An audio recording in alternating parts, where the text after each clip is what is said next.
అందరికీ నమస్కారం. నా పేరు హిమజా మనోజ్ అల్లె. నేను 4వ తరగతి డి విభాగంలో చదువుతున్నాను. నేను మీ అందరికీ ఒక కథ చెప్పబోతున్నాను. ఆ కథ పేరు అత్యాశ. ఒక ఊరిలో రంగయ్య అనే పేదవాడు ఉండేవాడు. అతడు అడవికి వెళ్ళి కట్టెలు కొట్టి తీసుకువచ్చి ఊరిలో అమ్మేవాడు. అతని భార్య కమలమ్మ. ఆమెకి ఆశ ఎక్కువ.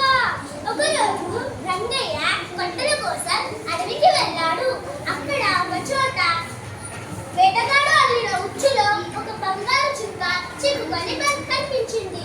రంగయ్యకు జాలి వేసి ఆ బంగారు చుక్కను వలలో నుంచి విడిపించాడు. అప్పుడు ఆ చుక్క, నువ్వు నా ప్రాణాలను రక్షించావు. నీకు ఏది కావాలి కోరుకో, అది నేను ఇస్తాను. నీకు కావాల్సింది కోరుకో అంది. నా భార్యను అడిగి వచ్చి చెప్తాను అని చెప్పి ఇంటికి వచ్చి జరిగిందంతా భార్యతో చెప్పాడు రంగయ్య. భార్య చెప్పిన ప్రకారంగా రంగయ్య బంగారు చుక్కకు ఒక ఇల్లు కావాలని కోరాడు. రంగయ్య కోరిన విధంగా బంగారు చుక్క ఒక ఇల్లుని ఇచ్చింది. మరి కొంత రోజులు కమలమ్మ మేడలో ఉండాలని కోరిక కలిగింది. భర్తను అడవికి పంపించింది. రంగయ్య అడగగానే బంగారు చుక్క ఒక ఇల్లుని ఇచ్చింది. కొంతకాలం గడిచింది. కమలమ్మకు ఒక రాజ్యం, ఆ రాజ్యానికి రాణి కావాలని కోరిక కలిగింది.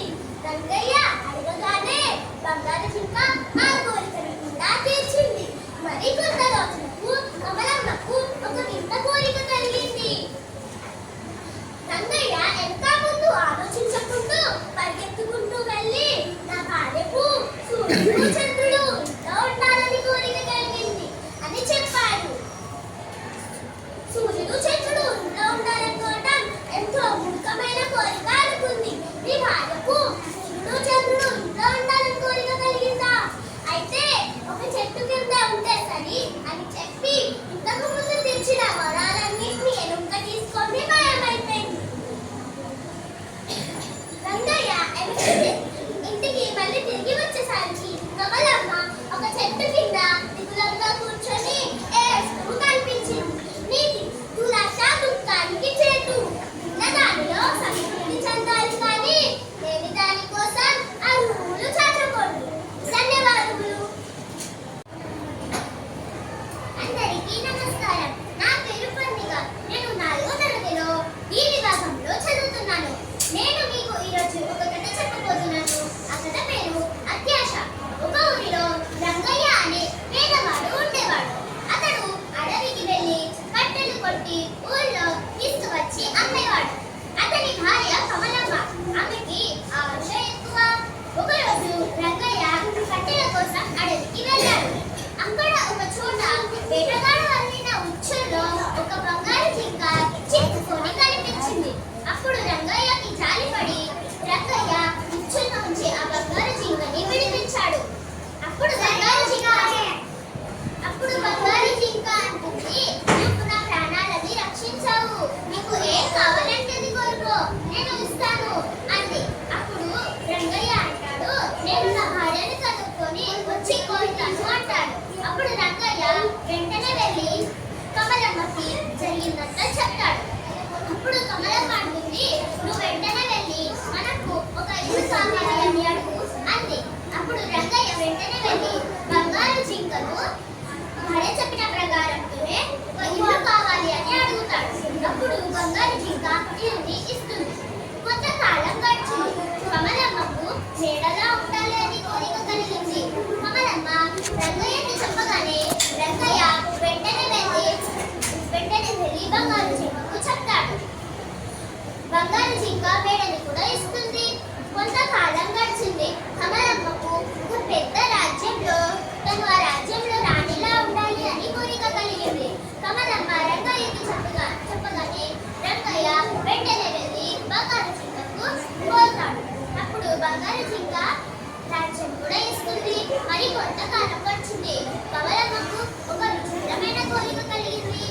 కమలమ్మ రంగయ్యకి చెప్పగానే రంగయ్య ఇంకా ముందు ఆలోచించకుండా పరిగెత్తు వెళ్ళి బంగారు జింకతో అంటాడు, నా భార్యకి సూర్య చంద్రులు ఇంట్లో పెట్టుకోవాలి అని కోరిక కలిగింది అంటాడు. అప్పుడు బంగారు జింక తన మనసులో అనుకుంది, ఏ చంద్రుడు ఇంట్లో పెట్టుకోవాలన్నది ఎంత మూర్ఖమైన కోరిక అనుకుంటుంది.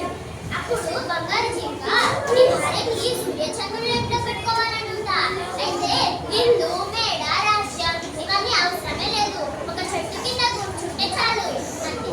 అప్పుడు బంగారు జింక తను ఇష్టంగానే కోరినాన్ని వెనక్కి తీసుకొని అక్కడి నుంచి మాయమైపోతుంది. రంగయ్య ఇంటికి వెళ్ళేసరికి కమలమ్మ ఒక చెట్టు కింద దిగులుగా కూర్చొని ఏడుస్తుంది. నీతి నిరాశ దుఃఖానికి చేదు. ధన్యవాదాలు. అందరికీ నమస్కారం. నా పేరు మదికొండ సత్య, 4వ తరగతి చదువుతున్నాను. నేను ఈరోజు ఒక కథ చెప్పబోతున్నాను. కథ పేరేంటంటే అత్యాశ. ఒక ఊళ్ళో రంగయ్య అని పేదవాడు ఉండేవాడు. అతను రోజు అడవికి వెళ్ళి కట్టెలని కొట్టి తీసుకొచ్చి ఊళ్ళో అమ్మేవాడు. అతని భార్య కమలమ్మ ఆమెకు ఆశ చాలా ఎక్కువ. ఒకరోజు రంగయ్య కట్టెల కోసం అడవికి వెళ్ళాడు. అక్కడ ఒక చోట వేటగాడు అల్లి రోజులో ఒక బంగారు జింక చిక్కుకొని కనిపించింది. అప్పుడు రంగయ్య జాలిపడి బంగారు జింకను గొర్రెలకి పెట్టేశాడు. అప్పుడు ఆ జింక మూల ప్రాణాన్ని రక్షించావు. నువ్వు ఏది కోరితే అది ఇస్తాను, నీకేం కావాల్సిన కోరుకో అంది. నేను నా భార్యతో అడిగి వచ్చి కోరుకుంటాను అని చెప్పి ఇంటికి వెళ్ళాడు. భార్యతో జరిగిందంతా చెప్పాడు రంగయ్య. నువ్వు వెంటనే వెళ్ళి మనకు ఒక ఇల్లు కావాలని అడుగు అని చెప్పింది భార్య. భార్య చెప్పిన ప్రకారం రంగయ్య ఒక ఇల్లు కావాలని బంగారు జింకతో కోరాడు. జింక రంగయ్య కోరిన విధానంగా ఒక ఇల్లు ఇచ్చింది. మరికొంత కాలానికి